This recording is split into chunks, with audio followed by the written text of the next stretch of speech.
అందరికీ నమస్కారం. ధ్యాన మహాయజ్ఞం ప్రత్యేక కార్యక్రమానికి అందరికీ స్వాగతం, సుస్వాగతం.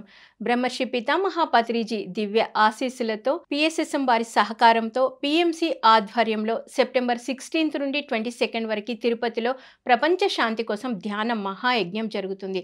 అసలు యజ్ఞాలు యాగాలు ఎందుకు చేసుకుంటాం, యజ్ఞాలు యాగాల వల్ల ప్రపంచ శాంతి ఎలా వస్తుంది మొదలైన విషయాలని తెలియజేయడానికి ఈరోజు మనతో పాటు ఉన్నారు పిఎంసి ఎగ్జిక్యూటివ్ డైరెక్టర్ సేద్ బాలకృష్ణ గారు. మరియు 2007 నుండి పిఎస్ఎస్ఎం మూవ్మెంట్లో ఉండి ఎంతో అద్భుతంగా తెలంగాణ రాష్ట్రమంతా ధ్యాన ప్రచారం చేస్తున్న మీ అందరికీ సుపరిచితులైన ఆనంద్ ప్రసాద్ గారు. వారితో మాట్లాడి మరిన్ని విషయాలు తెలుసుకుందాం. సార్ నమస్తే. నమస్తే సార్. నమస్తే మేడం. సార్ ముందుగా అసలు యజ్ఞం ఎందుకు చేయాలి? ఇప్పుడు యజ్ఞం అంటే ఏంటంటే అందరినీ ఒక సంకల్ప శక్తికి అలైన్ చేయడం. సింపుల్గా చెప్పాలంటే ఇప్పుడు మనం చిన్నప్పుడు విని ఉంటాం వర్షాల కోసం యజ్ఞాలు చేశారు అని. అక్కడ ఏం జరుగుతుంది, కొన్ని వేల మంది కూర్చుని వర్షాలు పడాలి అని ఒక సింగిల్ థాట్ని పెట్టుకుంటున్నారు. అట్లాగే మనం ఏం చేస్తున్నామంటే ప్రపంచ శాంతి కావాలి అని ఒక సింగిల్ థాట్తో మనం అక్కడ యజ్ఞం చేస్తున్నాం. దానికి ఈ ధ్యాన శక్తిని యాడ్ చేస్తున్నాం. సో దానివల్ల ఆ ఎన్నో ఎనర్జీలు చేంజ్ అవుతాయి అన్నమాట ఆ యజ్ఞం చేయడం ద్వారా. సో పత్రిసారు 99 నుంచి నాకు తెలిసి 98 నుంచి అనుకుంటా ప్రతి సంవత్సరం డిసెంబర్లో యజ్ఞాలు, చక్రాలు, యాగాలు చేపిస్తూనే ఉన్నారు కదా. అవును. ముందుగా పిఎంసి ధ్యాన మిత్రులకు, పిరమిడ్ మాస్టర్లందరికీ నా హృదయపూర్వక నమస్కారాలు. యజ్ఞాలు ఎందుకు చేయాలి కాదు, చేయవలసింది యజ్ఞాలే. ఓకే. మానవుడు కర్మలు చేస్తే ఫలితాలు పొందుతాడు. మంచి కర్మలు చేస్తే మంచి ఫలితాలు పొందుతాడు, చెడు కర్మలు చేస్తే చెడు ఫలితాలు పడతాయి. శుభాశుభ పరిత్యాగి అన్నాడు. శుభం అశుభం రెండు వదిలేయాలి. మరి రెండు వదిలేసి ఏం చేయాలి అంటే యజ్ఞాలే చేయాలి. సో నిరంతరం చేయాలి, సంవత్సరానికి ఒకసారి కాదు. నీ జీవితమే యజ్ఞంగా మార్చుకోవాలి. యజ్ఞం ఎలా చేయాలి అనే దానికి మనకు పత్రిగారు కొన్ని మోడల్ చూపించారు. ప్రతిరోజు చేపిరు ఆయన కూర్చోబెట్టి. బ్రహ్మర్షి ఈ ప్రజలందరినీ కూడా ఒక యజ్ఞాలు ఎలా చేయాలి, ఎలా జీవించాలి ఒక మోడల్. మనం ప్రతి సంవత్సరం కైలాసపురి మహాక్షేత్రంలో ధ్యాన మహాచక్రం, ధ్యాన మహాయాగాలు చేస్తున్నాం. లక్షల మందితో చేస్తున్నాం. అక్కడ అందరం కలిసి ఒకే చోట భోజనం చేస్తూ అందరూ సామూహికంగా అక్కడ జీవిస్తూ మనం ఇక్కడ ఏం పని చేయట్లేదు, కానీ అన్ని పనులు చేస్తున్నాం. అన్ని పనులు చేస్తూ ఏమీ పని చేసినట్టుగా ఉంటున్నాం మనం. అది మనకి ఆచార వ్యవహారాల్లో మనకు అది కల్పించారంటే ఇలా జీవించాలి, ఇలా అందరూ కలిసి కట్టుగా మనం ఒక చోట ఉంటూ మనం ఇప్పుడు ఏం చేస్తున్నాం. ఆనందప్రసాద్ ఏం చేసావు అంటే నేనేం సంపాదించలేదు. అక్కడ యజ్ఞంలోకి వచ్చి డబ్బులు సంపాదించానా, ఏమైనా పని చేశానా, నాకేమైనా జీతం వచ్చిందా, కానీ చేయలేదా. ఉదయం నుంచి సాయంత్రం వరకు నేనేం పని చేయాలో ఆ పని చేస్తూనే ఉన్నా. అలా ప్రతి వాళ్ళు అన్నం పెట్టేవాళ్ళు అన్నం పెడుతున్నారు, ఊడ్చేవాళ్ళు ఊడుస్తున్నారు, రకరకాల పనులు జరుగుతున్నాయి. పొద్దు నుంచి సాయంత్రం వరకు ఎన్నో పనులు జరిగితే కానీ 1,00,000 మందికి భోజనాలు జరగట్లేదు. మరి అంటే అన్నీ చేస్తూ మనం ఏ కర్మల్లో ఇరుక్కోకుండా అది యజ్ఞం, అది మోడల్.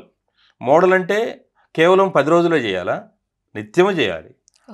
అది చేయడం కోసం ఆయన మనకు మోడల్ చూపించారు. కాబట్టి యజ్ఞాలు అనేవి చేయాలి, మన జీవితాన్ని యజ్ఞంగానే మార్చుకోవాలి. ఓకే సార్, యజ్ఞాలు చేయాలి కరెక్టే, కానీ పిఎంసి ఎందుకు ఈ ప్రపంచ శాంతి కోసం యజ్ఞం చేస్తూ ఉంది? పిఎంసి అంటే ఏంటి? Pyramid meditation channel. దీని కంపెనీ నేమ్ ఏంటి? PSSM media limited. పిఎస్ఎస్ఎం అంటే పిరమిడ్ స్పిరిచువల్ సొసైటీ మూవ్మెంట్ ఒక సంస్థని నిర్మించింది. దీనికి ఒక వ్యవహారం కావాలి కాబట్టి, ఒక అటు గవర్నమెంట్లో పర్మిషన్స్ ఇవన్నీ కావాలి కాబట్టి మనం ఇంతకుముందు యజ్ఞాలకి వాటికి అవసరం లేదు. ఏ పర్మిషన్లు కానీ లీగల్గా ఏమీ అవసరం లేదు. కాబట్టి ఒక కంపెనీకి ఒక పిఎంసి అనేది ఒక లోగో పెట్టి మనము పిరమిడ్ మాస్టర్ల చేత, అంటే అందరి యొక్క భాగస్వామ్యంతో పిరమిడ్ మాస్టర్లే నిర్వహిస్తూ, ఎంప్లాయ్మెంట్స్ అందరూ టెక్నికల్ పీపుల్ ఉంటారు కాబట్టి బయట నుంచి మనం తెచ్చుకొని వాళ్ళు కూడా ధ్యానం చేస్తూ, ఇక్కడ ఇప్పుడు కొత్తగా ఎక్కడెక్కడి నుంచో వచ్చినా సరే మన కెమెరామెన్ దగ్గర నుంచి ప్రతి వాళ్ళు ధ్యానులుగా మారుతున్నారు. టెక్నికల్ వాళ్ళు తీసుకున్న వాళ్ళు ధ్యానం చేస్తున్నారు. అలా ధ్యానుల చేత నిర్వహించబడుతున్నటువంటిదే ఇది. పిఎంసి ఏంటి, పిఎస్ఎస్ మూవ్మెంట్ ఏంటి, అందరూ ఒకటే కదా. ఇది ఒక ప్రసారం చేసే ఒక విభాగం కాబట్టి ఇనిషియేషన్ తీసుకుంది. ఇది నిరంతరం, ఎందుకంటే అన్ని చోట్ల జరగాలి అనే ఉద్దేశంతో మనం ఒకటి స్టార్ట్ చేసాం. ఈ రోజున ప్రస్తుత పరిస్థితుల్లో మనకు ప్రపంచం అంతా కూడా అతలాకుతలం అవుతుంది. ఎన్నో యుద్ధాలు జరుగుతున్నాయి, మనం చూస్తున్నాం. ఆటం బాంబులు వేస్తే భూమి అంతా నాశనం అవుతుంది. ఇలాంటి పరిస్థితుల్లో చేయకపోతే ఎప్పుడు చేయాలి? కాబట్టి ఇది మనం ప్రతి ఒక్కరూ భాగస్వాములే. ఎందుకంటే ఒక ఆటం బాంబు వేస్తే ఓషో ఎప్పుడో చెప్పాడు, ఈ రోజున 7 సార్లు నాశనం చేయగలిగే బాంబులు ఉన్నాయని ఆయన ఉన్నప్పుడు చెప్పాడు. మరి ఇప్పటికి 70 సార్లు అయ్యి ఉండొచ్చు అది. మరి ఒక హిరోషిమా నాగసాకిలో ఒక బాంబు వేస్తేనే సర్వనాశనం అయిపోయింది, ఇప్పటికీ దాని ప్రభావం ఉందంటే మరి పిచ్చోడి చేతిలో రాయి లాంటి కొన్ని దేశాలు చేతుల్లో ఇప్పుడు ఆ ప్రస్తుతం మనం ఆ దేశాల పేర్లు చెప్పకూడదు కాబట్టి, అంటే ఎవరు తక్కువ కాదు ఎక్కువ కాదు, ఏ దేశాన్ని మనం కించపరచం. కాబట్టి ప్రతి ఒక్కరికి మన ఈ భూమి మీద ఉన్న ప్రతి ఒక్కరికి ధ్యానం అనేది వెళితే, ఒక అహింసా సిద్ధాంతం అనేది వెళితే, ఆ శాంతియుతమైనటువంటి జీవన విధానం అనేది వాళ్ళకి వెళితే, ఈ పిఎంసి వెళ్ళాలి, ప్రపంచం అంతా వెళ్ళాలి, ప్రతి మూలకి వెళ్ళాలి. మన సంకల్పం పిఎంసిని ప్రతి చోటకి వెళ్ళడం కోసం ఒక సంకల్ప యజ్ఞం చేస్తున్నాం ఈ రోజున. కాబట్టి ఈ కార్యక్రమం మనం అద్భుతంగా జరగడం కోసం ప్రతి ఒక్క పిరమిడ్ మాస్టర్ భాగస్వామ్యం కావాలి. Wonderful answer sir. మనం 2020లో పత్రి సారు పిఎంసి ద్వారా ధ్యాన మహాచక్రం నిర్వహించారు. ఓకే, 2020లోనే ధ్యాన మహాచక్రం పిఎంసి నిర్వహించింది. అక్కడ సార్ ఉన్నప్పుడే నిర్వహించింది. తర్వాత మనం అప్పుడప్పుడు యజ్ఞాలు చేస్తూనే ఉన్నాం. ఇప్పుడు ఈ సంవత్సరమే మనం ఆర్మూర్లో చేసాము, లాస్ట్ ఇయర్ 3 రోజుల యజ్ఞం. ఈ సంవత్సరం ద్రాక్షరాములో 3 రోజుల యజ్ఞం చేసాము, మరి ఖమ్మంలో యజ్ఞం చేసాము. సో ఎన్నో యజ్ఞాలు చేస్తున్నాం. అట్లాగే ఇప్పుడు తిరుపతిలో రేపు సెప్టెంబర్లో ధ్యాన మహాయజ్ఞం చేయడం జరుగుతుంది. అక్కడ 2020లోనే సారు పిఎంసితో మొదలుపెట్టించారు యజ్ఞాన్ని. సో సార్, మరి పిఎంసి యజ్ఞాలు చేయాలా, చేస్తున్న యజ్ఞాలను ప్రచారం చేయాలా? యజ్ఞాలు ఎవరైనా చేస్తున్నారనుకోండి, దాన్ని ప్రసారం చేయాలి. మరి చేయకపోతే ఇనిషియేషన్ తీసుకొని అక్కడ ఉన్న పిరమిడ్ మాస్టర్లు అందరినీ ఏకీకృతం చేసి వాళ్ళ యొక్క ఆధ్వర్యంలోనే ఈ కార్యక్రమం నిర్వహిస్తూ పిఎంసి ప్రసారం చేయాలి. పిఎంసిది ప్రసారం చేసే బాధ్యతే. అక్కడ పిఎస్ఎస్ మూమెంటు ఇది వేరు కాదు. ఫస్ట్ ఒకటే మనం గుర్తుపెట్టుకోవాల్సింది, ఆ వేరు అనేది ఇది అందరి భాగస్వాములే, ఒక వింగ్. సో ఆ వింగ్ అనేది మనం అక్కడ లోకల్లో ఉన్న పిరమిడ్ మాస్టర్లు అందరి యొక్క సహకారంతోనే ఈ కార్యక్రమం జరుగుతుంది. ఎక్కడ యజ్ఞాలు జరిగినా వాళ్ళ ఆధ్వర్యంలో జరుగుతున్నప్పుడు పిఎంసి అనేది అక్కడ ప్రసారం చేస్తుంది. ఇక్కడ ఉన్న మాస్టర్స్తో సహకారంతో, పిఎస్ఎం మాస్టర్స్ సహకారంతో పిఎంసి యజ్ఞం చేస్తుంది. పిఎంసి వేరు కాదు, పిఎస్ఎం వేరు కాదు. పిఎస్ఎం మూమెంట్లో భాగమే పిఎంసి. పిఎస్ఎస్ మూమెంట్ లేకుండా పిఎంసి లేదు. That is very clear. Sir, మరి మనం ప్రతి సంవత్సరము కడతాల్లో ధ్యాన మహాయాగం జరుపుకుంటున్నాం. ముఖ్యంగా ఇప్పుడు పత్రిజీ ధ్యాన మహాయాగం చేస్తున్నారు. సో మరి ఇప్పుడు పిఎంసి చేస్తున్న యజ్ఞం వలన దాని ఎఫెక్ట్ యాగం మీద పడే అవకాశం ఉందంటారా? డెఫినెట్గా పడుతుంది. అంటే ఎలాంటి ప్రభావం పడుతుందంటే, ఇప్పుడు ఒక 10 చోట్ల యజ్ఞాలు జరిగినాయి అనుకోండి. కడతాలు కైలాసపురిలో జరిగేటువంటి సంవత్సరానికి ఒకసారి జరిగే కార్యక్రమంలో మనకి 10,000 మంది 20,000 మంది రోజుకి ధ్యానం చేస్తుంటారు. ఇప్పుడు ఇక్కడ కొంతమంది తెలిసిన వాళ్ళు, పాత వాళ్ళే అక్కడికి వస్తారు. వివిధ ప్రాంతాల్లో వెళ్ళినప్పుడు అక్కడ కొత్త వాళ్ళు యాడ్ అవుతుంటారు. అంటే ఎక్కడో తిరుపతిలో, చిత్తూరులో ఉండేవాళ్ళు ఇక్కడ దాకా రారు. సో అక్కడ కార్యక్రమం జరిగిందనుకోండి, ఓహో ధ్యాన మహాచక్రం అంటే ఇలా ఉంటుందా, ఇక్కడ ఈ 5,000 మందితో జరిగే ధ్యాన యజ్ఞానికే ఇలా ఉంటే మరి 10 రోజులు కడతాలో జరిగే ధ్యాన మహాచక్రం ఇంకెంత బాగుంటుంది. ఇంకా కొంతమందిని చూసుకొని వెళ్ళాలి అక్కడికి. 11 రోజులు అక్కడ ఉండొచ్చంట. ఎన్నో కార్యక్రమాలు ఉదయం నుంచి మొదలు పెడితే సాయంత్రం వరకు లక్షల మందికి భోజనాలు పెడతారంట. సో పత్రిజీ అక్కడే స్వర్గస్థులయ్యి ఆయన సమాధి కూడా అక్కడే ఉంది, శక్తిస్థలు. కాబట్టి అసలు ఇంకా పత్రిజీ గురించి ఇంకొంచెం ఎక్కువ తెలుసుకోవాలి అంటే మనం అక్కడికి వెళ్ళాలి అనే ఒక భావన ప్రతి ఒక్కరికి. ఇక్కడ ఇది ఈ ధ్యాన మహాచక్రానికి ఇంకొంచెం ప్రమోషన్ దొరుకుతుంది మనకి. ప్రతి సంవత్సరం కడతాల్లో జరిగే ధ్యాన మహాచక్రం ఇంకా పెరగాలంటే లక్షల మంది, పత్రిజీ 1,00,000 మందితో యజ్ఞం జరగాలయ్యా అన్నారు. ఫిజికల్గా 1,00,000 మందితో ఇక్కడ జరగాలంటే ఇలాంటి యజ్ఞాలు అన్ని చోట్ల జరగాలి, అన్ని జిల్లాల్లో జరగాలి. జరిగినప్పుడే వాళ్ళందరూ ఎక్కువ మంది రావడానికి అవకాశం ఉంటుంది. సో డెఫినెట్గా ఆ ప్రతిష్ట పెరుగుతుంది పిఎస్ఎస్ మూమెంట్కి. లక్షల మందితో దానికి ఇది ఒక ప్రమోషన్ అనుకుందాం. డెఫినెట్గా చాలా బాగా చెప్పారు సార్. ఇంకొంతమంది ఏమనుకుంటున్నారంటే యాగానికి ఫైనాన్షియల్గా ఇబ్బంది వస్తుందేమో అనే ఆలోచనతో కూడా ఉన్నారు. ఇక్కడ ఒక విషయం గుర్తుంచుకోవాల్సింది ఏంటంటే, యాగం జరిగేది డిసెంబర్లో, ఇది సెప్టెంబర్లో.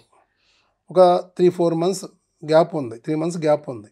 ఒకటి, ఇప్పుడు మనం ప్రజెంట్లో లేకుండా ఫ్యూచర్లోకి వెళ్ళిపోతున్నాం. ప్రజెంట్లో నువ్వేం చేయాలో చేయాలి. అక్కడ ప్రజెంట్లో ఇప్పుడు యజ్ఞం జరుగుతుంది, దాని మీద మనం ఫోకస్ చేయాలి. ఇంకోటి ఏంటి, ఎవరు ఏ వర్క్ చేయాలో ఆ వర్క్ కోసం వాళ్ళు రెడీగా ఉంటారు. యాగం కోసం ఉండేవాళ్ళు యాగం కోసం రెడీగా ఉంటారు. ఈ యజ్ఞం కోసం ఉండేవాళ్ళు యజ్ఞం కోసం ఉంటారు. ఎవరు దేనికి బాకీయో, ఎవరు దేనికి బాకీనో దానికోసం వాళ్ళు వర్క్ చేస్తారు. మొన్న రీసెంట్గా ఒక ఎగ్జాంపుల్, బేతంచెర్లలో జాన్మహాచక్రం బుక్స్ ఇవ్వడానికి వెళ్తే గబిక్కన వాళ్ళు వచ్చి ముందుకు వచ్చి తీసుకోలే. కానీ వాళ్ళల్లో ఒక ఆయన వచ్చి నాకు ఇవ్వండి పుస్తకాలు నేను తీసుకుంటాను, ఒక 5 బుక్లు ఇవ్వండి అని చెప్పి తీసుకుని ఆయన ఏం చెప్పాడంటే, నాకు పత్రికారు కనబడి నువ్వు తిరుపతి యజ్ఞానికి బాకీ ఉన్నావు అని చెప్పడం జరిగింది. మళ్ళీ మర్నాడు మళ్ళీ మెడిటేషన్లో కూర్చొని అడిగాడంట, ఎంత బాకీ ఉన్నాను, ఎట్లా ఇవ్వాలని. 1,05,000 రూపాయలు నువ్వు బాకీ ఉన్నావు అని పత్రికారు చెప్తే అతను ఇమీడియట్గా ఆ అమౌంట్ కూడా మనం పంపించాడు యజ్ఞానికి. అర్థమైందా? సో ఎవరు దేనికి బాకీ ఉన్నారో దానికోసం వాళ్ళు చేస్తారు. అక్కడ ఒకదానికి ఒకటి సంబంధమే లేదు. అక్కడ అది మన ఆలోచనలో మనం పెట్టుకుంటున్నాం అంతే. అక్కడ దేనికి వర్క్ చేసేవాళ్ళు దానికి ఖచ్చితంగా వర్క్ చేస్తారు, దేనికి ఇచ్చేవాళ్ళు దానికి ఖచ్చితంగా ఇస్తారు. అక్కడ దేనికి కనెక్ట్ అవుతారో దానికి ఆటోమేటిక్ వాళ్ళు కనెక్ట్ అవుతారు. కొన్ని ఊళ్ళల్లో పిరమిడ్లు కడతా ఉంటారు, పిరమిడ్ కోసం డబ్బులు ఇవ్వాల్సిన వాళ్ళు ఉంటారు. అక్కడ కొంతమంది అన్నదానం కోసం ఇవ్వాల్సిన వాళ్ళు ఉంటారు, కొంతమంది అక్కడ కొంతమంది యజ్ఞం కోసం ఇవ్వాల్సిన వాళ్ళు ఉంటారు. అక్కడ అంటే ఎవరు ఏ వర్క్ కోసం ఈ భూమి మీదకి వచ్చారో ఆ వర్క్ వాళ్ళు ఖచ్చితంగా చేస్తారు. స్పిరిచువల్గా మనం చేయగలిగినంత వర్క్ ఉంది ఇక్కడ. ఓకే, ఇప్పుడు 10 కోట్ల మంది ఉన్నారమ్మా మనకు తెలుగు రాష్ట్రాల్లో. మన సంఖ్య ఎంత? పిఎస్ఎస్ మూవ్మెంట్లో ఉన్నవాళ్ళు 0.1% ఉన్నారు. మరి 0.1% 1%గా మారాలా వద్దా? మారాలి. ఇప్పుడు పత్రికారు 800 కోట్ల మందికి అన్నారు. మనకు మొత్తం టోటల్గా ఎన్ని కోట్ల మందికి ధ్యానం వెళ్ళింది? కాబట్టి మనం ఇది ఎఫెక్ట్ అనుకుంటున్నాం కాదు. ఈ సంఖ్య పెంచుకున్నప్పుడు అది ఎఫెక్ట్ ఎట్లా అవుతుంది? ఈ పెంచడానికి ఈ కార్యక్రమాలన్నీ. ఎప్పుడైతే సంఖ్య పెరుగుతుందో డెఫినెట్గా మన కార్యక్రమాలు ఇంకా అద్భుతంగా జరుగుతాయి. మన టార్గెట్, మన యొక్క దృష్టికోణం ఎప్పుడు కూడా ధ్యానుల సంఖ్యని పెంచేదానికోసము, ఈ ధ్యానం పెరిగేదానికోసం మనం ఈ యజ్ఞం ద్వారా ఏం చేస్తున్నాం? ఉదయం 3 గంటలు, సాయంత్రం 3 గంటలు సామూహిక అఖండ ధ్యానం జరుగుతుంది. అన్నీ ఇప్పుడు కేవలం మనం అక్కడే కాదు. సో మనం ప్రత్యక్షంగా ఆ హాల్లో ఎంతమంది పడతారు? ఒక 4-5 వేల మంది పడతారు అనుకోండి అక్కడ ప్రత్యక్షంగా. పరోక్షంగా లక్షలాది మంది ఛానల్స్లో కూర్చొని ఎవరింట్లో వాళ్ళు కూర్చొని సామూహికంగా ధ్యానం చేస్తారు. కాబట్టి ఇది ఇంతమందికి రీచ్ అవుతున్నప్పుడు వాళ్ళకి రేపు అక్కడ మనం యాడ్ ఇస్తాం, కడతాల్లో జరిగే ధ్యాన మహాచక్రం అద్భుతంగా జరుగుతుంది అనేది మనం ఆ ఇన్ఫర్మేషన్ అక్కడ ఇచ్చామనుకోండి, ఆటోమేటిక్గా వాళ్ళందరికీ మనం ఒక పెద్ద, అది మనకు బోనసే కదా. డెఫినెట్గా అది యాడ్ అవుతుంది. దానికి ఎలా మనం అనుకుంటాం? అది కాదు డెఫినెట్గా. సార్ మరి 1,00,000 మందితో యజ్ఞం అంటున్నారు, అసలు ఇది ఎలా పాసిబుల్ అవుతుంది సార్? అదే ఇప్పుడు చెప్పాను కదా, మనకు ఫిజికల్గా కొంతమంది అక్కడ కూర్చొని ఉంటారు. మనం వీడియోస్ ద్వారా, యూట్యూబ్ ద్వారా, పిఎంసి ఛానల్ ద్వారా లక్షల మంది ఆ సమయంలో కూర్చొని మనం ప్రత్యక్షంగా చాలామంది దగ్గరికి వెళ్తున్నాం. వెళ్ళి వాళ్ళని అడిగినప్పుడు వాళ్ళకి చెప్తున్నప్పుడు మేము రాలేకపోయినా కూడా మేము అందరం కూర్చొని సామూహికంగా 3 గంటలు ధ్యానం చేస్తాం. ఉదయం 3 గంటలు, సాయంత్రం 3 గంటలు. ఇది గొప్ప అవకాశం అండి మాకు. ఎందుకంటే ఇప్పుడు ఎప్పుడో గంట అరగంట మనం ధ్యానం చేయడం అంటే కుదరదు. కానీ 1,00,000 మంది ఒక సంకల్పంతో ధ్యానం చేయడం అనేది ఆ ఎనర్జీస్ అన్నీ ఇంటర్లింకే. ఇప్పుడు అక్కడ ప్రత్యక్షంగా వచ్చిన వాళ్ళే కాదు, పరోక్షంగా ఇంటి దగ్గర కూర్చుకున్న వాళ్ళు కూడా ఆ యజ్ఞంలో వాళ్ళు కనెక్ట్ అవుతున్నారు. సో ప్రపంచంలో ఎక్కడైనా సరే, సో మనం ఒకే లక్ష్యంతో మనం చేస్తున్నాం. కాబట్టి ఇప్పుడు మోడీ గారు కొవ్వొత్తులు పట్టుకొని, మన కరోనా టైంలో అందరూ కొవ్వొత్తులు పట్టుకొని ఒకే సమయంలో మనం ఉండాలి అన్నారు. అంటే ఒక సామూహికమైన ఒక థాట్ మీదకి తీసుకురావడం. ఈ లక్ష్యం దేనికోసం అంటే ఇది ప్రపంచ శాంతి. ఆ ప్రపంచ శాంతి కోసం నేను కూర్చొని ధ్యానం చేయాలి అని ప్రతి ఒక్క వ్యక్తి పక్క ఇంటి వాళ్ళు కూడా చెప్తారు. వాళ్ళు తిరుపతి రమ్మంటే రాకపోవచ్చు, కానీ అక్కడ కూర్చోమంటే ఏముందంటే రండి మా ఇంటికి రండి సార్, మేము అరేంజ్ చేస్తాం. ఆ చుట్టుపక్కల 10 మందిని, ఎవరు 10 మంది వాళ్ళు 10 మంది కూర్చొని అలా 1,00,000 మంది అవరా? మనం రీచ్ అవ్వాలి. ప్రతి ఒక్క పిరమిడ్ మాస్టర్ బాధ్యత ఇది. అందరికీ ప్రమోట్ చేసి ఎవరింట్లో వాళ్ళు కూర్చొని అయినా సరే, తిరుపతి రాలేని వాళ్ళు మనం 1,00,000 మంది కావాలని టార్గెట్ పెట్టుకుని ఎలా అవుతుంది క్వశ్చన్ కాదు, ఎలా చెయ్యొద్దు, ఎందుకు చేయకూడదు, ఇది మనం అందరం చెయ్యాలి అని ప్రతి ఒక్కళ్ళు ఎంత చేయగలిగితే అంత వీలైనంత వరకు దీన్ని ప్రమోట్ చేస్తూ 1,00,000 మందికి రీచ్ అవుతాం. మనం డెఫినెట్గా అవ్వాలి. పిరమిడ్ మాస్టర్ అనుకుంటే ఏదైనా సాధించగలడు. వేరే సంస్థల వాళ్ళని కూడా మనం కాంటాక్ట్ చేస్తున్నాం. ఆ టైంలో వాళ్ళు కూడా ధ్యానం చేసే విధంగా ప్రపంచ శాంతి కోసం. సార్ మరి చాలామంది అడుగుతున్నారు సార్, ఒక డౌట్ ఏంటి అంటే, ప్రపంచ శాంతి ఎలా వస్తుంది ధ్యానం ద్వారా? పిఎంసీనేమో ప్రపంచ శాంతి కోసం యజ్ఞం అంటున్నారు. సో దీనికి మీరు ఏం చెప్తారు సార్? అసలు లోక కళ్యాణం, ప్రపంచ శాంతి ఒక సంకల్పం చేసి సామూహికంగా టిబెట్ యోగులు, మీకు ఎగ్జాంపుల్ హిరోషిమా నాగసాకి ఆ బాంబు వేసినప్పుడు టిబెట్లో కొంతమంది యోగులు కూర్చొని ధ్యానం చేస్తున్నారు. ఆ బాంబు యాక్చువల్గా ఇండియా మీద టిబెట్ మీద వేయాలని వచ్చింది. వేయాలని వచ్చినప్పుడు టిబెట్ కాదు, సారీ, జపాన్లోనే ఒక జెన్ మాస్టర్స్, ఆ జెన్ అనే ఒక సంస్థ, అంటే ధ్యానం చేసేవాళ్ళే, టిబెట్కి సంబంధించినటువంటి జెన్ అనే ఒక గ్రూపు, వాళ్ళు ధ్యానం చేస్తున్నారు. అక్కడంతా ఒక పొగమంచులాగా కప్పివేయబడింది. అక్కడ ఆ బాంబు వేయడానికి అక్కడ నగరం కనపడలా. ఎక్కడో ఒక చోట ఇప్పుడు వాళ్ళు మేము బలవంతులు అని తెలియజేయాలి ప్రపంచానికి. ఆ తెలియజేయడం కోసం ఎక్కడో ఒక చోట వేయాలి. కాబట్టి ఆ బాంబు తీసుకుపోయి ఆ జపాన్లో హిరోషిమా నాగసాకి మీద వేశారు. అక్కడ ఈ రోజు వరకు అక్కడ ఒక పురుగు పుట్ట కూడా, ఒక చెట్టు మొక్క కూడా పుట్టట్లేదు. సో మరి ఆ ధ్యానం ఫలితం ఏమైంది? అక్కడ బాంబు పడకుండా జరిగింది. మరి ఇంతమంది ధ్యానం చేస్తున్నప్పుడు, ఇంతమంది ఆ 21 మంది 30 మంది సంకల్పమే అంత గొప్పగా నెరవేరినప్పుడు 1,00,000 మంది కూర్చొని ధ్యానం చేసి ప్రపంచ శాంతి జరుగుతుందా జరగదా? జరుగుతుంది సార్. డెఫినెట్గా జరుగుతుంది. అందులో ఆశ్చర్యం ఏముంది? శాంతి లేకపోవడం కారణం ఏంటంటే సరికాని energies. So thought pollution. So ఈ సరికాని ఎనర్జీస్ వలన, సరికాని ఆలోచనల ద్వారా, సరికాని పనులు చేయడం ద్వారా ప్రపంచ శాంతి లేకుండా పోయింది. ఈ యజ్ఞం చేయడం ద్వారా ఏమవుతుందంటే ఒక పాజిటివ్ ఎనర్జీ అనేది విడుదల అవ్వడం ద్వారా ఆ సరికాని ఎనర్జీ అంతా కన్వర్ట్ అవ్వడం కానీ రిలీజ్ అవ్వడం జరగడం ద్వారా ఆ మనుషుల్లో ఒక ఆలోచన విధానంలో మార్పు రావడం ద్వారా సో ఆటోమేటిక్గా ప్రపంచ శాంతి అనేది పాజిటివ్గా చేంజ్ అవ్వడం ద్వారా ప్రపంచ శాంతి అనేది ఏర్పడుతుంది. అక్కడ ఒక పాజిటివ్ ఎనర్జీని యజ్ఞం ద్వారా మనం విడుదల చేస్తున్నాము. సార్, మరి తిరుపతి ఒక పుణ్యక్షేత్రాన్ని ధ్యాన మహాయజ్ఞానికి సెలెక్ట్ చేశారు. అంటే ఇంతకుముందు 2 times పత్రిజీ అక్కడ యజ్ఞం పెట్టారని సెలెక్ట్ చేశారా, లేదా ఇంకా ఏదైనా కారణం ఉందా? ఇప్పుడు ఇక్కడ మనం సెలెక్ట్ చేసాము అనుకుంటాం ఒక పిచ్చితనం. ఓకే ఓకే, మన చేత సెలెక్ట్ కాబడింది, ఓకే మన ద్వారా సెలెక్ట్ అయ్యే విధంగా పత్రిగారు చేశారు, మాస్టర్స్ చేశారు. మనం అనుకోవచ్చు నాకేదో ఆలోచన వచ్చిందో, నేనేదో చెప్పాను జరిగింది కాదు, అది అక్కడ జరగాల్సింది కాబట్టి జరుగుతుంది. సింపుల్గా చెప్పాలంటే నా అండర్స్టాండింగ్ ఏంటంటే ఇప్పుడు దాకా మనం ఎన్నో యజ్ఞాలు శైవక్షేత్రాల్లో చేసాం. ఎక్కువ 90% శైవక్షేత్రాల్లో చేసాం. అంటే ఆధ్యాత్మిక ఎదుగుదల, వైరాగ్యం. కానీ మన పిఎస్ఎం మూమెంట్ పత్రిసారి ఏం చెప్పి ధ్యానమే వైభోగం అని కూడా చెప్పడం జరిగింది సార్.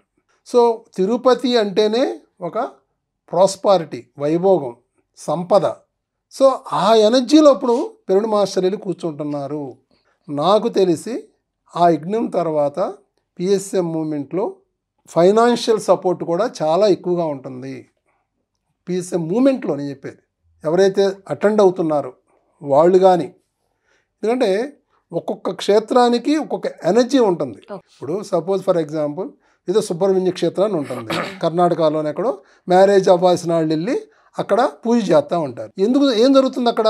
ఆ మ్యారేజ్ సంబంధించిన బ్లాక్స్ అయితే ఉన్నాయో అక్కడ వాళ్ళకి విడుదలవుతాయి. ఆ ఎనర్జీలో ఆటోమేటిక్గా ఆ ప్రాసెస్ జరుగుతుంది. వాళ్ళకి వెళ్తున్నారంటే జరుగుతుంది అక్కడ. అట్లాగే తిరుపతి చూసి మీరు గమనించినట్టయితే ఎవరైతే బిజినెస్ మ్యాన్స్ ఎవరైతే ఉన్నారో, ఫైనాన్షియల్ బాగా ఎక్కువ ఉన్న వాళ్ళు ఎక్కువగా తిరుపతి వెళ్తూ ఉంటారు. మనం ఏం చేస్తున్నాం? పెరుడు మాస్టర్లో వెళ్ళి అక్కడ తిరుపతిలో ఆ 7 రోజులు ధ్యానం చేస్తున్నాం అక్కడ. సో మనకు ఆటోమేటిక్గా ఆ ప్రాస్పరిటీ ఎనర్జీతో మనం కనెక్ట్ అవుతాము. ఆ చేంజ్ అనేది మనలో వస్తుంది. అది నాకు ఉన్న క్లారిటీ. యజ్ఞం తర్వాత ఆ రిజల్ట్ కనబడుతుంది అనేది నా క్లారిటీ అనమాట. ఎస్, సార్ చెప్పింది కరెక్ట్. నారాయణుడు అంటే, నారా అంటే నీరు, ఆయనం అంటే ప్రయాణం. నీరు ఎక్కడైతే ప్రయాణం చేస్తుందో అదే నారాయణుడు. ఈ శరీరంలో 70% నీరు ప్రయాణం చేస్తుంది. అంటే ఈ సృష్టిలో ఉన్న సమస్త జీవరాశిలో నేను ప్రయాణం చేస్తున్నాను అని నారాయణుడు చెప్పాడు. ప్రత్యక్షంగా ఆ సాక్షాత్తు విష్ణుమూర్తి నారాయణుడు అక్కడ వెంకటేశ్వర స్వామి అవతారంలో వచ్చి అక్కడ జన్మ తీసుకొని ఆయన పెళ్లి చేసుకోవడానికి కట్టుబట్టలు లేవు. అక్కడ ఎవరున్నారు? లక్ష్మీదేవి ఉంది. ఆ లక్ష్మిని ఆయన వివాహం చేసుకున్నాడు. అంటే అక్కడ ఆ లక్ష్మి అంటే సంపద. ఆ సంపదలు ఈ రోజున ఆ ఎనర్జీస్తోని వాళ్ళిద్దరు కలిసిన తర్వాత ఆయన పెళ్లి చేసుకోవడానికే డబ్బులు లేని వ్యక్తి దగ్గర ఈరోజు ప్రపంచం అంతా ఎంత ఉందో అంత సంపద అక్కడ ఉంది. ఇకపోతే సార్ చెప్పినట్టు సంపద అవసరం. ప్రపంచంలో సంపద లేకుండా మనం ఏమీ మనుగడ సాగించలేము. సంపద అనేది చాలా అవసరం అన్నిటికీ, అందరికీ. ప్రతి ఒక్క వ్యక్తికి మన మన పిఎస్ఎస్ మూమెంటా లేకపోతే ఇంకోట కాదు, ప్రపంచం అంతటా ఒక మంచి వాళ్ళ చేతిలో డబ్బు ఉండాలి, సంపద అనేది ఉండాలి. ఉండాలంటే ఏం చేయాలి? ఈ రోజున మోడీ లాంటి ఒక ఆధ్యాత్మికవేత్త అయినటువంటి ఒక ప్రధానమంత్రి ఈరోజు, అది కూడా మన సంకల్ప ఫలితమే. పత్రిజీ 99లో పిరమిడ్ పార్టీని స్థాపించి సంకల్పించి యోగులు పరిపాలకులు కావాలి. దాని యొక్క ఫలితం ఈరోజు చూస్తున్నాం. ఇంతకుముందు పూర్వం అంటే ఇంతకుముందు కాలంలో డాలర్ మీద ఆధారపడేవాళ్ళం. ప్రత్యక్షంగా మనం చూస్తున్నాం. ఇప్పుడు డాలర్ మీద ఆధారపడేటువంటి భారతదేశం కొన్ని దేశాలను కలుపుకొని బ్రిక్స్ అనే ఇంకొక కరెన్సీని తీసుకొచ్చింది. మేము ఆధారపడము. అప్పుడు బ్రిక్స్ అనేది బ్రిటిషు, తర్వాత రష్యా, ఇంకా బ్రెజిల్, 4 దేశాలు కలిపి తీసుకుంది. అప్పుడు ఏమవుతుంది? ఆటోమేటిక్గా డబ్బు అనేది డైవర్ట్ అయిపోతుంది. సంపద పెరుగుతుందా లేదా? ఇలాంటి అద్భుతమైన ఇంతకుముందు ఎవరు చేయలేదు సాహసం. ఈరోజు డిజిటల్ మార్కెటింగ్ జరుగుతుంది. అంటే ప్రతి రూపాయి కూడా బ్యాంకు ద్వారా ట్రాన్సాక్షన్ జరుగుతుంది. అలా ఇంత శక్తివంతంగా పనిచేయడానికి ఒక ఆధ్యాత్మికుడు అనేవాడు అవసరం. ఆ ఆధ్యాత్మికుడికి ఏం కావాలి? శక్తి కావాలి. ఈ శక్తి ఎవరిస్తారు? మనమే ఇవ్వాలి. ఈ సామూహిక ధ్యాన యజ్ఞాలు అక్కడ ఉన్న నాయకులకి కనుక ఎనర్జీస్ వెళ్తే అద్భుతమైనటువంటి ప్రణాళికల ద్వారా ఇప్పుడు అనుకుంటున్నారు అందరూ, మోడీనా లేకపోతే రష్యాలో పుతినా లేకపోతే అక్కడ ఉండే ట్రంపా, వీళ్ళు కాదు. సార్, ఇప్పటి వరకు వేరు ప్రదేశాలలో మనం యజ్ఞాలు జరుపుకున్నాం కదా. ఆ యజ్ఞం చేసినప్పుడు ఆ యజ్ఞం యొక్క ఫలితము ఆ ఏరియా డెవలప్ అవ్వడానికి కానీ లేకపోతే దేనికైనా ఎలా ఉపయోగపడింది అని మీ అనుభవంలో ఏదైనా ఎక్స్పీరియన్స్ ఉందా సార్? కాశీలో సిద్ధా నాగేశ్వరరావు గారు యజ్ఞం చేశారు. 3 days యజ్ఞం చేశారు. దాని తర్వాత కాశీ క్షేత్రం చాలా బాగా డెవలప్ అయ్యింది అని చెప్పడం కూడా జరిగింది సిద్ధా నాగేశ్వరరావు గారి. మళ్ళీ మొన్న మనం అంబాసిడర్స్ మీటింగ్ పెట్టుకుని అక్కడ 3 రోజులు మనం ఎంతో సాధన చేసాం. మనం 11 days చేసాం కదా, అద్భుతంగా చేసాం. మరి తర్వాత వచ్చిన ఇన్ఫర్మేషన్ ఏంటంటే అక్కడ ఎన్వి షాపులు ఉండకూడదు కాశీలో అనే ఒక రూల్ కూడా గవర్నమెంట్ పాస్ చేసింది అని కూడా రీసెంట్గా వినడం జరిగింది. ఎస్, మీరు చెప్పించారు కరెక్ట్ సార్. నేను వెళ్ళాను ఆ యజ్ఞానికి. దాదాపు కారు వేసుకొని వెళ్ళాము ఇక్కడి నుంచి. ఆ సందుల్లో మనం చాలా ఇరుకు సందులు కాశీ, ఆ ఇరుకు సందుల్లో తిరుగుతూ చాలా ఇబ్బంది పడ్డాం. సో చాలా కష్టంగా, దాదాపు అప్పుడు హోలీ కూడా, ఆ టైంలో చాలా ఇబ్బంది పడుతుంటూ మనం ప్రయాణం చేసుకుంటూ ఇక్కడ మనం ఆశ్రమం అక్కడి నుంచి వెళ్ళడం జరిగింది అక్కడికి. ఆ తర్వాత మేము కాశీ వెళ్ళినప్పుడు చూస్తే అంతకుముందు ఆ దేవాలయాలు పైన పెద్ద పెద్ద కట్టడాలు, అపార్ట్మెంట్లు కట్టేసి మొత్తం క్లోజ్డ్, చాలా టైట్గా మొత్తం అన్నీ ఆక్యుపైడ్ అనమాట. అలాంటిది మోడీ తర్వాత ఆదిత్యనాథ్లో ఆయన ముఖ్యమంత్రి, ఆయన ఎంపీ, ఈయన ఎమ్మెల్యే, సో అక్కడ ముఖ్యమంత్రి.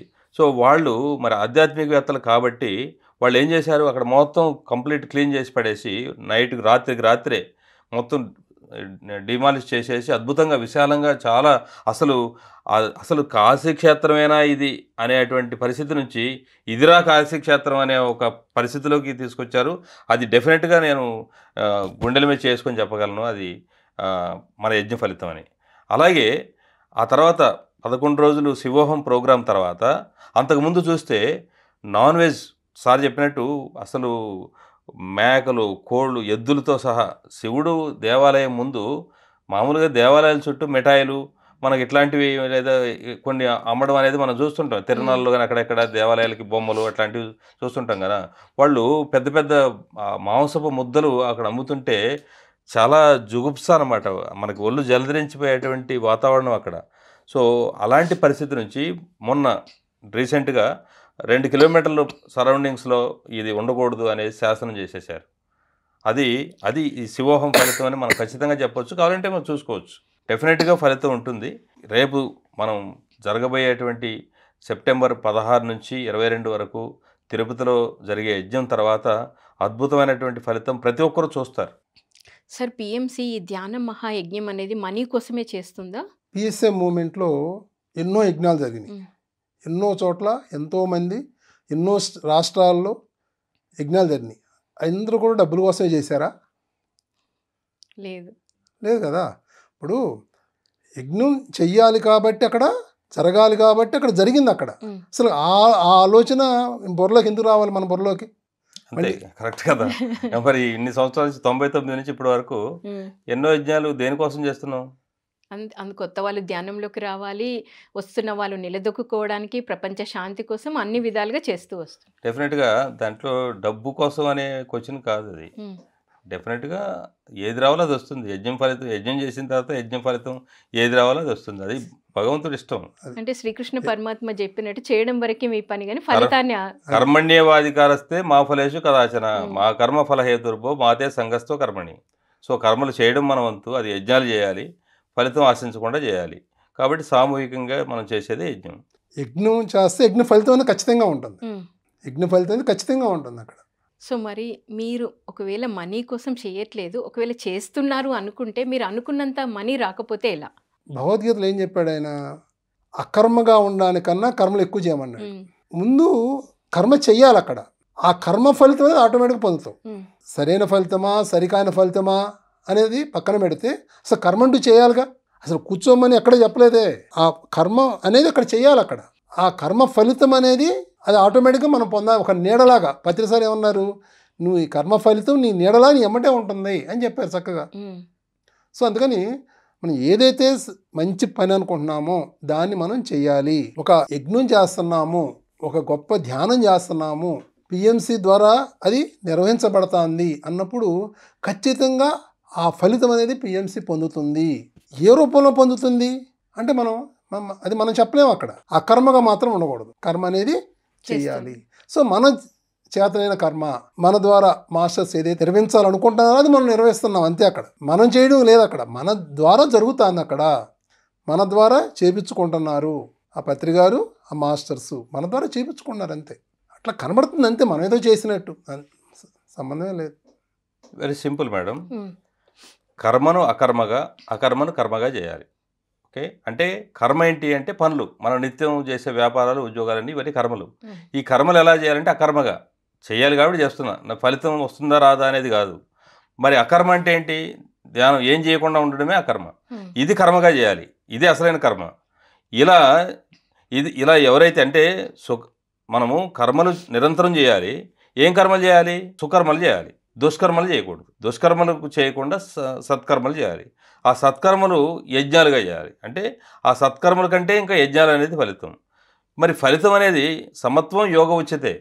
సుఖదుఖాలని మానవమానాలని సమదృష్టితోని, సమత్వం అంటే రెండూ సమానంగా చూస్తూ, రాత్రి పగలు డబ్బు వస్తుంది రాదు, ఏమైనా జరగవచ్చు, దేనైనా ఈ సమానంగా యోగంలో ఉచ్చమైన స్థితి ఏంటంటే సమత్వం. నువ్వు ద్వంద్వాదితో భవార్జునాది అంటే రెండింటినీ సమానంగా తీసుకొని నువ్వు చేయమన్నాడు కర్మలు. కాబట్టి మనము సంకల్పం ఏంటి?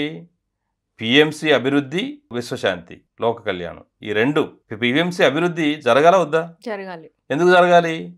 ప్రపంచమంతా వెళ్ళాలి, 180 దేశాల్లోకి వెళ్ళాలంటే దీని అభివృద్ధి జరగాలి. కాబట్టి అది సంపదతో ఉందా, శక్తితో ఉందా, దేంతో ఉంది? ఇది మనందరం భాగస్వాములైనప్పుడు ఒక దాన్ని అభివృద్ధి చేయడం కోసం ఎవరు దేనికి ఎలా చేయాలో విశ్వానికి తెలుసు కదా. అది డెఫినెట్గా జరుగుతుంది. ఆ జరగడం కోసమే ఈ యొక్క కార్యక్రమం జరుగుతుంది. సార్ ఫైనల్గా ఈ ధ్యాన మహాయజ్ఞం యొక్క విశేషాలు ఏంటి సార్? ముఖ్యంగా దీని విశేషం ఏంటి అంటే 6 గంటల ధ్యానం, 7 daysలో 6 hours 6 hours మెడిటేషన్. ఇది మెయిన్ విశేషం. అక్కడ ఒక సాధకులకి ఎంతో ఉపయోగకరం. అక్కడ తిరుపతి క్షేత్రంలో 6 గంటలు ధ్యానం చేయడము అనేది ఖచ్చితంగా గొప్ప ఫలితాన్ని ఇవ్వడం జరుగుతుంది. దానికోసం మనం అక్కడికి అటెండ్ అవ్వాలి. సో పత్రిసార్ చెప్పారు ఎన్నో సందర్భంలో, ఇప్పుడు వెంకటేశ్వర స్వామి సంపద అంతా మనకి పిఎస్ఎస్ మూమెంట్కి ఇచ్చేస్తారు. పిఎస్ఎస్ మూమెంటు సత్యదర్శనం చేయడంలో ముందంజలో ఉంది. కాబట్టి పిఎంసి ఛానల్ బీబీసీ ఛానల్ లాగా నెంబర్ 1 అవుతుంది. నెంబర్ 1 కావాలంటే మరి మనకి ఎంప్లాయీస్ ఎన్నో ఆర్థికమైనటువంటి అవసరాలు ఉన్నాయి కదా.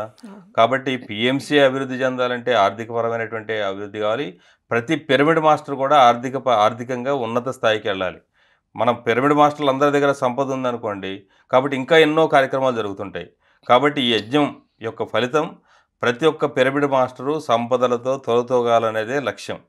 సో డెఫినెట్గా ప్రతి ఒక్కరు భాగస్వాములు అవుదాం. ప్రతి ఒక్క పిరమిడ్ మాస్టరు సంపదలతో వర్ధిల్లాలని మనం ఆశిద్దాం. మనం అదే లక్ష్యంగా మనం ఈ కార్యక్రమాన్ని చేద్దాం. పుణ్యం పురుషార్థం, ప్రపంచ శాంతి అద్భుతంగా జరగాలి. ప్రపంచ శాంతి కోసం ఈ యజ్ఞం మనం నిర్వహిస్తున్నాము. అట్ ది సేమ్ టైం ఆ ప్రాస్పారిటీ, ఆ ఎనర్జీస్ని కూడా మనం తీసుకుంటున్నాం. Yeah, thank you sir. మరి ఎంతో అద్భుతంగా అసలు పిఎంసి ధ్యాన మహాయజ్ఞం ఎందుకు చేస్తుంది, దాని వెనుక ఉద్దేశం ఏంటి, ఈ యజ్ఞం వల్ల ప్రపంచ శాంతి ఎలా వస్తుంది అనేది ఎంతో అద్భుతంగా తెలియజేశారు. Thank you so much. Thank you madam. So విన్నారు కదండి, తిరుపతిలో ఎంతో అద్భుతంగా ధ్యాన మహాయజ్ఞం ప్రపంచ శాంతి కోసం జరగబోతుంది. దాని వెనుక ఉద్దేశం ఏంటి, విశిష్టత ఏంటి, యజ్ఞం ఎందుకు చేస్తుంది పిఎంసి అనేది ఎంతో అద్భుతంగా తెలుసుకున్నాం. మరొక కార్యక్రమంలో మళ్ళీ కలుద్దాం. Thank you so much. So ఫైనల్గా మీ మెసేజ్ ఏంటి సార్ ఈ యజ్ఞం గురించి? పత్రికారు 13 ఆదర్శ సూత్రాలు, 13 వ్యక్తిగత సూచనల్లో సార్ ఏం చెప్పారంటే, పిరమిడ్ మాస్టర్లో ఎవరు ఏ ఆధ్యాత్మిక కార్యక్రమం చేసినా చేతనైతే సహాయం చేయండి, లేదంటే కామ్గా ఉండండి. ఏ మాస్టర్ ఏ పని చేసినా ఎస్ ఎస్ ఎస్ ఎస్ అనండి అని చెప్పారు. ఎస్ అంటే చేస్తే నువ్వు వాళ్ళు చేస్తున్నా ఎస్ అన్నాను, లేదంటే కామ్గానే ఉండు. ఇది సార్ చెప్పి. సో ఒక గొప్ప యజ్ఞం జరుగుతుంది అక్కడ, 6 గంటల ధ్యానం జరుగుతుంది. సో ప్రతి ఒక్క పిరమిడ్ మాస్టర్ ఇదే మా ఆత్మీయ ఆహ్వానం. అందరూ రండి, చక్కగా ఆ యజ్ఞంలో పాల్గొనండి, యజ్ఞ ఫలితాన్ని కూడా మీరు పొందండి. ఎటువంటి ఆలోచనలు లేకుండా చక్కగా వచ్చి ఆ ధ్యానంలో, ఆ కార్యక్రమంలో ప్రతి ఒక్కరూ పాల్గొవాలని చెప్పి మేము మనస్ఫూర్తిగా హృదయపూర్వకంగా మిమ్మల్ని ఆహ్వానిస్తున్నాం. Thank you.